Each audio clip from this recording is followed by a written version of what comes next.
जय हिंद। खबर बांग्लादेश से है। कहते हैं कि गरीब का न तो कोई देश होता है और ना ही कोई धर्म होता है, क्योंकि ऐसा ही हालात बांग्लादेश का है, जहां पर बांग्लादेश में हिंदुओं के साथ, दलितों के साथ अत्याचार किया जा रहा है।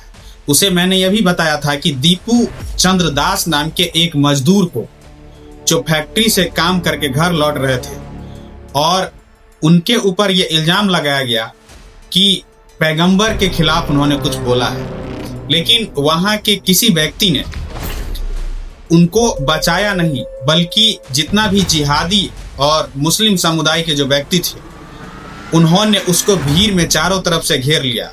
हालांकि उसे कानून तक ने नहीं बचाया और उसे घेर कर, उसे मार कर जिंदा जला दिया गया।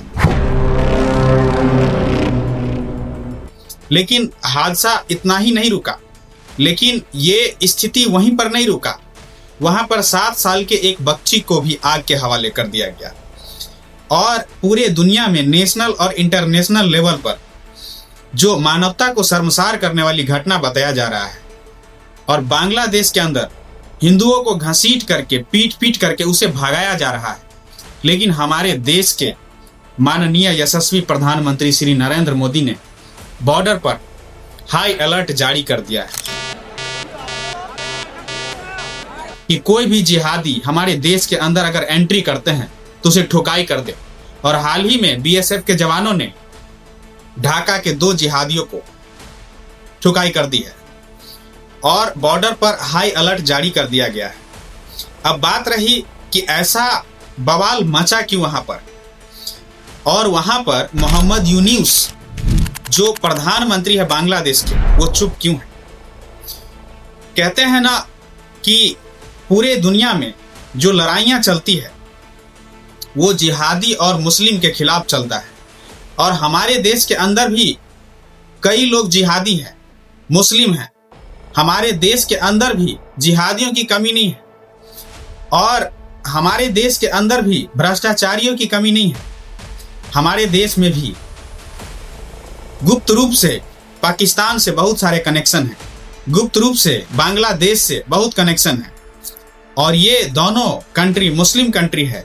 लेकिन वहां पर पाकिस्तान के अंदर भी, बांग्लादेश के अंदर भी अल्पसंख्यकों के ऊपर अत्याचार किया जाता है, और बांग्लादेश के अंदर, पाकिस्तान के अंदर अल्पसंख्यक हिंदुओं के ऊपर अत्याचार किया जाता है। उसे हिंदू नाम कह करके उसे मारा जाता है, उसे पीटा जाता है, उसे भगाया जाता है। लेकिन बांग्लादेश की जो खबर है, जो पूरी दुनिया के लिए मानवता को शर्मसार करने वाली घटना ही नहीं, बल्कि एक हिंदुओं को घर से निकाल करके उसे पीटा जा रहा है, उसे मारा जा रहा है, क्योंकि वहां पे जनसंख्या हिंदुओं की बहुत कम है। मैं कहता हूं कि अगर जिस प्रकार से देशों का बंटवारा हो चुका है, 1971 में बांग्लादेश अलग हो चुका था पाकिस्तान से, और इंदिरा गांधी की सरकार ने पूर्वी पाकिस्तान यानी बांग्लादेश उसे बनाया था। लेकिन फिलहाल जो बांग्लादेश की हालात है वो बेकाबू क्यों? क्योंकि वहां पर रहने वाले एक उस्मान हादी नाम के एक व्यक्ति थे, जिन्होंने 2024 में शेख हसीना को कंट्री से भगाया था और तख्ता पलट की कोशिश भी की थी। उस्मान हादी 32 साल के उम्र के व्यक्ति थे, और उन्होंने भारत को तोड़ने के खिलाफ आवाज उठाते थे और कहते थे कि भारत के जो 7 सिस्टर स्टेट है, 7 राज्य कहे जाने वाले, जिसमें असम, अरुणाचल प्रदेश भी शामिल है, उन सब को अपनाने की बात कर रहे थे। इसीलिए 12 दिसंबर 2025 ईस्वी को उस्मान हादी को किसी ने ठुकाई कर दी, यानी उसे एनकाउंटर कर दिया, और उसे सिंगापुर अस्पताल में इलाज के दौरान 18 दिसंबर को मृत घोषित कर दिया। अब उस्मान हादी जो थे वो एक नेता प्रवृत्ति के व्यक्ति थे और जिहादी प्रवृत्ति के व्यक्ति थे। भारत तोड़ने की बात करते थे, इसके अलावे हिंदुओं को मारने की बात करते थे। शेख हसीना को भगाया गया था, इसीलिए इसी वजह से किसी ने उसे एनकाउंटर कर दिया। अब उसी की ज्वाला पूरे बांग्लादेश के अंदर हिंदुओं पर उतारा गया और पैगंबर के खिलाफ गलत बयानबाजी की।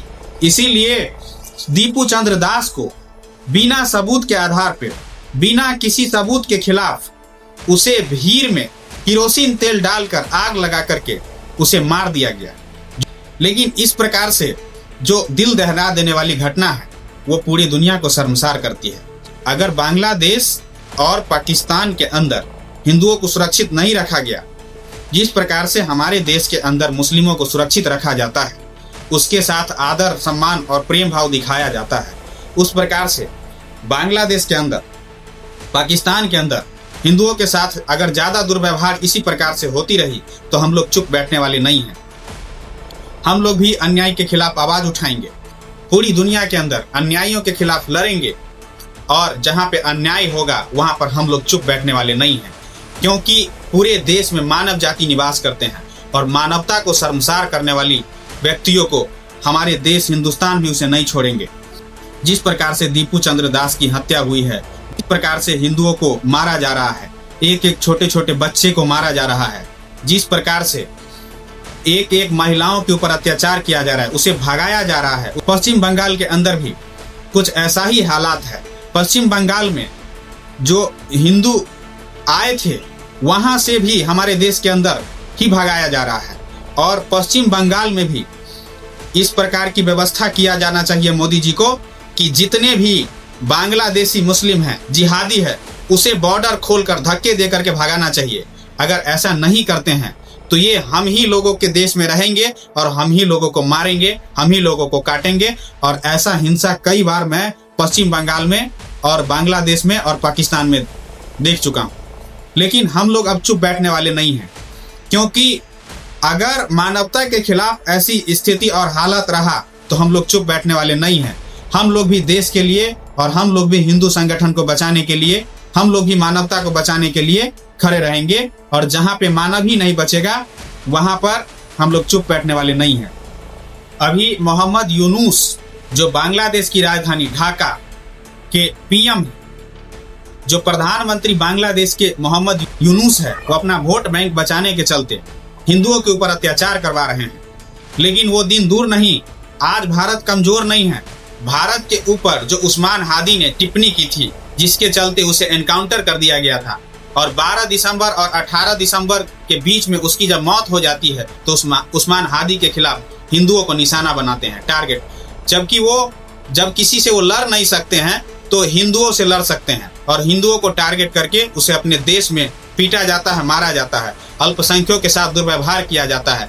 लेकिन पूरे दुनिया के लोग मानवता को शर्मसार करने वाली ये घटना बताते हैं और कोई चुप बैठने वाले नहीं हैं। और जो पाकिस्तान का साथ देते हैं, जो बांग्लादेश का साथ देते हैं, उन्हें सफाया करना मोदी जी बहुत जरूरी है, नहीं तो ये देश के लिए कैंसर है। और हमारे हिंदुस्तान में तबाही करवाने वाले यही लोग हैं। जगह जगह भी घटना और प्रदर्शन करवाते हैं तो यही पाकिस्तान और बांग्लादेश के जितने भी जासूस हैं जो हमारे कंट्री के अंदर बस रहे हैं, उन्हें भी सफाया करना जारी है। और जांच जारी कर दीजिए कि एक भी प्रकार के लोग हैं ऐसी घटना को अंजाम देते हैं, आग लगाने वाले काम करते हैं, उसे पकड़ करके उसे एनकाउंटर कर दिया जाए, तभी देखेगा। और कानून के हिसाब से किसी को सजा दीजिए, क्योंकि मोहम्मद यूनुस जो बांग्लादेश के प्रधानमंत्री है, वो कानून के हिसाब से सजा नहीं देते हैं, बल्कि वो अपना वोट बैंक बचाने के चलते जिहादियों के लाइन में हिंदुओं को खड़े कर देते हैं और कहते हैं इसको मारो, इसको आग लगा दो। यानी कहने का मतलब यही हुआ कि ये ऐसा घटना पर कोई संज्ञान नहीं लेता है। लेकिन आज भारत को आंख दिखाने के लिए तैयार है। 7 सिस्टर्स जो हमारे देश कंट्री के अंदर जो स्टेट है, उसको कब्जा करने की बात करता है। बांग्लादेश को कोई औकात नहीं है जो हमारे देश को आंख दिखाएगा। और BSF के जवानों ने उसे टारगेट पर ले लिया है और ठोकाई शुरू कर दिया है।